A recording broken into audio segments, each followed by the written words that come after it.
Hi everyone, my name is Rebecca. I'm a fish biologist, ichthyologist and a PhD student specialising in the evolution and morphology or anatomy of laurel-coloured catfishes.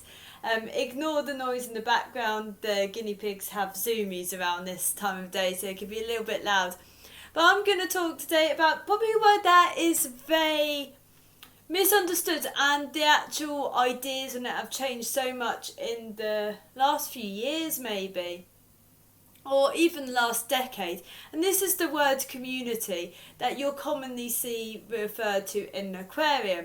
And originally this word had a very different meaning. So a community would be a set of fishes that could be kept together in more or less a harmony sort of state.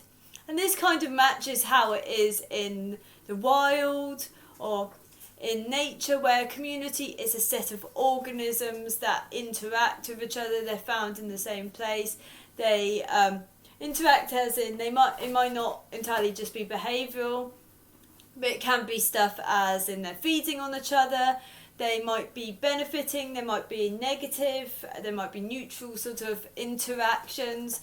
And also this relates to the abiotic being the condition. So in our sense, the abiotic is the water parameters, along with maybe, I guess you could say, the decor, which isn't quite the same in natural communities, because that's obviously influenced mostly by the actual biotic, the organisms present, so, and also the geology of the area, which is abiotic. But there's so many different things when it comes to the aquatic sense.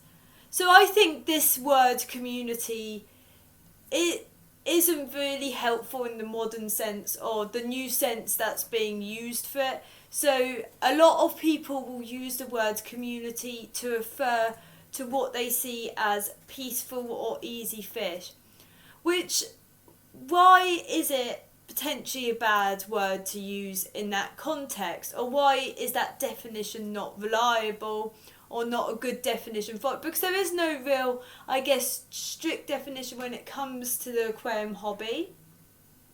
It does vary over time, and a lot of the definitions do change. They don't always reflect the science, such as ecology or any sort of biology. So it's often being used, the word community, to refer to easy to keep fishes or fishes that are peaceful. Doesn't work, because often this has this idea that there's this general fish that will work together and other fish outside that are not. It kind of doesn't work. There is no general community. There is no fish ideal for all communities. There's no normal community. Communities are so varied, and there's so many different fish matches, mixes and matches that you can do. You often see live bearers, as in mostly Pelicidae. So here's that's how you speak a discus. So these are Xiphophorus, the platies. Guppies also are often referred to as community fish, but they don't work with every fish, and that's the word why community, or many of the reasons community doesn't work. Most of them prefer harder water. Obviously I don't keep mine in harder water, so the sort of reliability is a bit lost sometimes. And they might be nippy. They can be a bit boisterous. In very large numbers they can outcompete other fishes. Guppies, I find, can pester other fishes, or even these guys can pester similarly shaped fishes. I've seen, this is my all-male group, and they will actually pester some of the spiny eels. I've not seen them do it to discus, but I don't think they recognise that as something they can do much with. Bearing in mind what they're actually going for when they're pestering other fish in the males, but they can be quite nippy. Other things like tetras. Tetras is a diverse group, not all were suitable for every different tank. And then it's kind of this idea that there is that set idea, and there is so many combinations out there that really there's so many ideas about how to combine different fish that need to be discussed beyond I have a community of fish, because a community could mean anything. Discus can live in a well, they are community fish in the sense that they can be kept with other fish.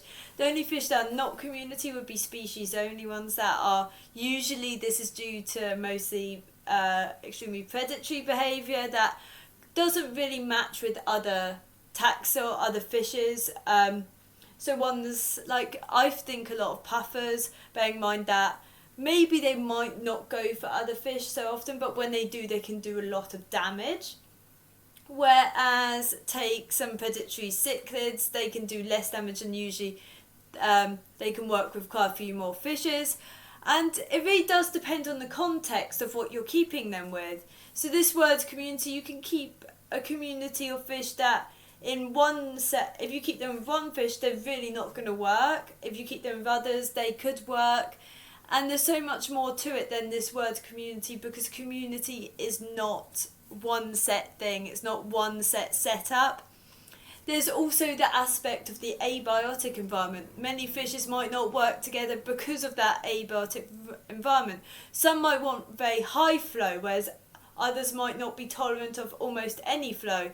So, for example, gouramis, that includes betta, channa, they don't really want that high flow environment. So they're not going to work in a community well with sort of fluorocarids particularly. And there's some sort of blending and sort of aspects where you can kind of give it a little leeway, especially with flow, I think. Temperature is a big one. That is a lot more of a, for most fishes, that will cause a lot more divide in what you can keep together. Other aspects would be like, obviously the actual setup itself. So decor, whether they're going to need different decor, different ideas. He's just going to watch me for food, isn't he? And also a big one is always going to be behaviour, whether they're going to cause issues. But abiotics, I think, is one that almost always gets understated, and how suited fishes are together. Another big one is whether they're going to outcompete or not. So a community is not just one thing, it's not just one setup. It can depend on what you're keeping.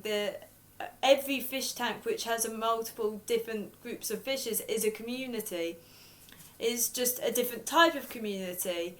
There is no one community fish, and it's not like, and a lot of it is in the context of what you're keeping. It doesn't have to be biotope, it doesn't have to be biotype to be a community. Many fishes across the world are suitable to keep together because often they might have a similar habitat. There's many different habitats across the world that are the same, but they're located extremely distant from each other.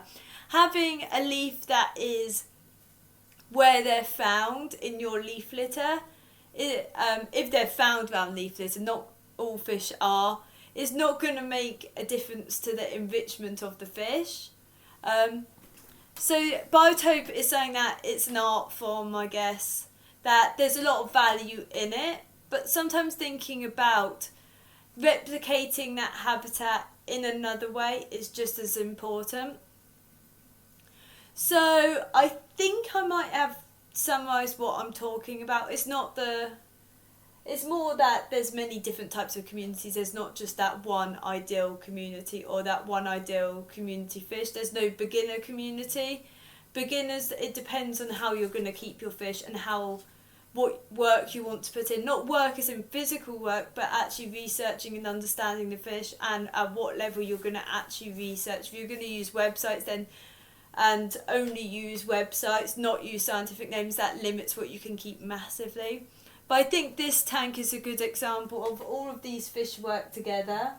Or not work together, but there's no aggression or actual issues with the setup itself.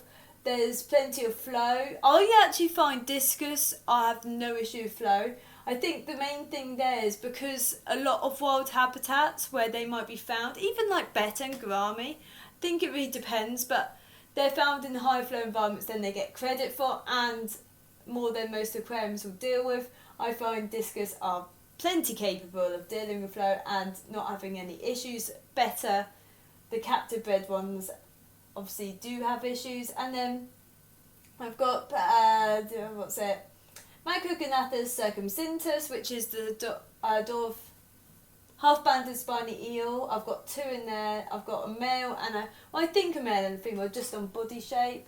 Then I've got different ancestors and one bare ancestors at Xanthellus, which is in there till she gets particularly nasty. So she's probably not the best for that community, but once she's big enough, well, once she's nasty, she's going to go in the other tank because then I know she can keep up with those guys.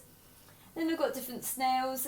It's not a natural community. Obviously we've got Central American, South American, African, Asian, can't remember, and then the rest are different areas of South America. But there's plenty of ways to cater for fish that aren't just looking at biotopes, but also communities. There's a lot more ways to mix fish and thinking about mixing fish and thinking about what's important, meeting their behavioural and physiological requirements.